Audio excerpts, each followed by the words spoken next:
Right now in Washington, D.C., there are many government panels looking at recovery from mental illness. And they're beginning to study altruism, giving behavior, as part of new recovery models. I'm just going to give you a little bit of history here, and then I'll pipe down. You know, in the very early 1800s, people with mental illness were tortured. In America and England, all throughout Europe, they were placed in terribly uncomfortable metal contraptions with pins pricking into their skin. And this is all based on the Newtonian model of mental illness, that somehow it had to do with the slowing of the flow of bodily fluids. And if you could make people uncomfortable in these awkward contraptions, it would speed up that flow and they'd get better. Well, of course, it was complete silliness. And in about 1820, there was an Englishman named Thomas Scattergood, and he developed something called moral treatment. He said, probably the best thing you can do for someone with mental illness, melancholy as they called it, was to get them doing something for their neighbors, to get their minds off themselves and helping others. Well, how did this work out? It took over American psychiatry. You know, in the East Coast, there are the 6 sister asylums: McLean Psychiatric Hospital in Boston, the Institute of Living in Hartford, the Philadelphia Asylum. What they did was they got a great land architect named Olmsted to design huge multi-hundred-acre grounds, kind of like the Crystal Cathedral, you know, with sweeping hills. And they told the people who had these illnesses to go out and cut the hay, milk the cow, rake the leaves, paint the barn. And it turns out that it was immensely therapeutic. So moral treatment became phenomenally important. What I'm trying to tell you is that Jesus was no fool. 'Tis better to give than to receive, and science says it's so. I'm going to make one last point. We supported one prayer study. Now look, I don't blame y'all for being skeptical about prayer studies, because honestly speaking, these studies that look at the effects of intercessory prayer show one thing today and the opposite thing tomorrow. Sometimes they show no effect, sometimes they show a little effect, but they're methodologically so complex that it's really impossible to take them too seriously. You know, I have a 12-year-old son named Andrew. Andrew asks me for everything under the sun every day. If I indulged his every request, I should be in an asylum. Don't you think? I mean, I spend most of my time in a caring way confronting him and saying, no, you don't need this, and no, you don't need that. And it gets tough when it comes to cell phones and Xboxes. So I'm a little bit of a skeptic about measuring the results of prayer, because I think God, in God's love, is going to respond to some prayers and not others. He's going to respond to prayers for certain things and not for other things.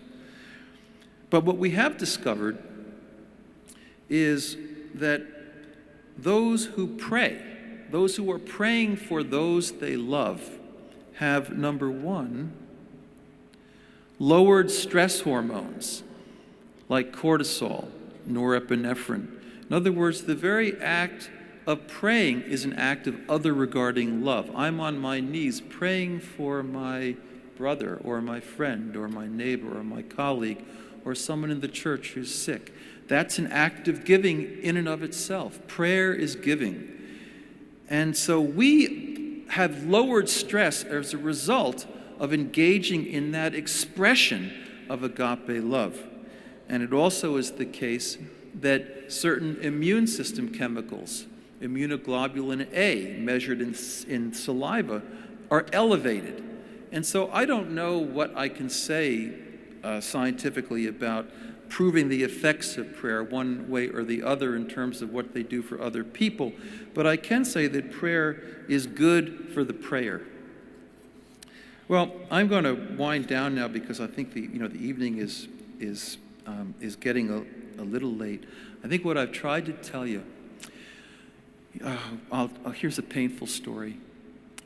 3 years ago, I was sitting in my office and I received a call from the Department of Psychiatry at University Hospitals in Cleveland. A college freshman had tried to kill himself 3 times, and he was under 24-hour supervision in a lockup on the 3rd floor. And the psychiatrist asked me to come over, and I asked them, why me? And they said, well, this kid is really philosophical, and you know what? He actually makes sense. So I went over to Hannah Pavilion, and I sat with this young guy for 3 hours. And he told me, he said, I've been reading Jean Paul Sartre, the existentialist philosopher. And Sartre has a long section in his book called The Look. And he tells you, whenever anybody even looks at you with love and compassion and care and concern and kindness in their hearts, don't believe a word of it. They're just trying to manipulate you and use you for their own selfish purposes. And then he said, I read a book by Richard Dawkins, the famous Oxford biologist, called The Selfish Gene. And it told me, this was his interpretation, that even if I think I'm being kind and generous and can find meaning and purpose in loving my neighbor, the bottom line is that my ultimate essence, my ultimate being is just these replicating selfish genes trying to get themselves into the next generation and using me as an unwitting conduit. And he cried, I could give you 20, 30 such thinkers over the last 50 to 60 years who have done everything possible to undermine your confidence in your own good nature. And they've used an awful lot of lousy science in the process. So this boy did drop out of school. He went back home.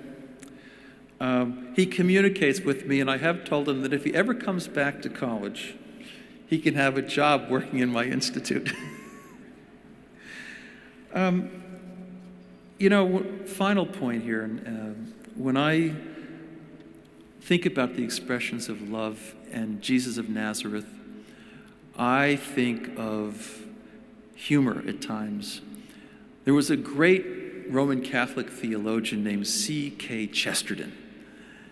He was British, and he used to travel the United States in the 1930s and early 40s from campus to campus talking about the message of Jesus.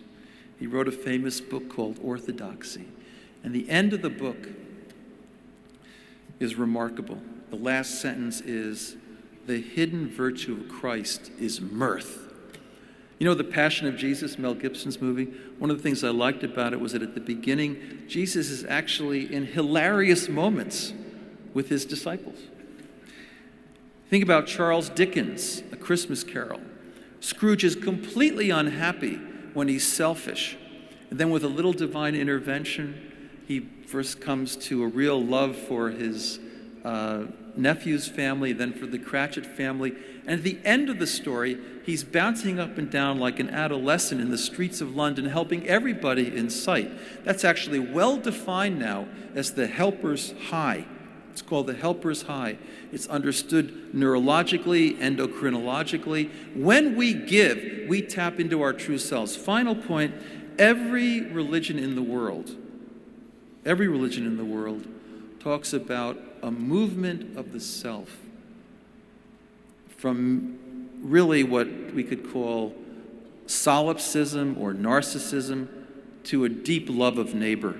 Martin Buber, the Jewish theologian, said we go from I-it, where I relate to people only insofar as they contribute to my agendas. And when they don't contribute to my agendas, I don't relate to them anymore. I don't need them.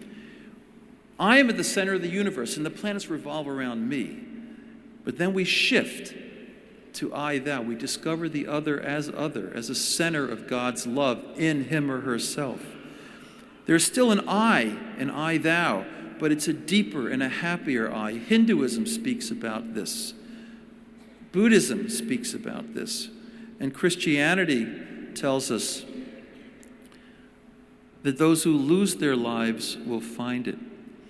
It tells us, if it tells us anything, that in the giving of self, paradoxically, lies the unsought discovery of a deeper, a happier, a healthier, and even, odds are, a self that will live a longer life.